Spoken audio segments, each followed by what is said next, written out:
Kannukkul Muthu.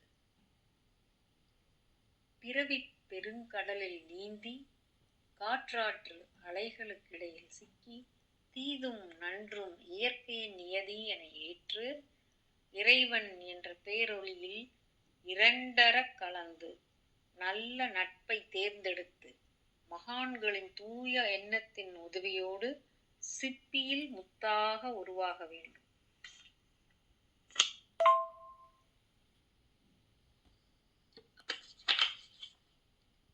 A pearl in an oyster.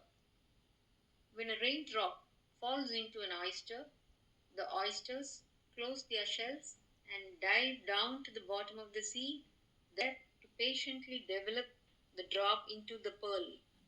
We should be like that.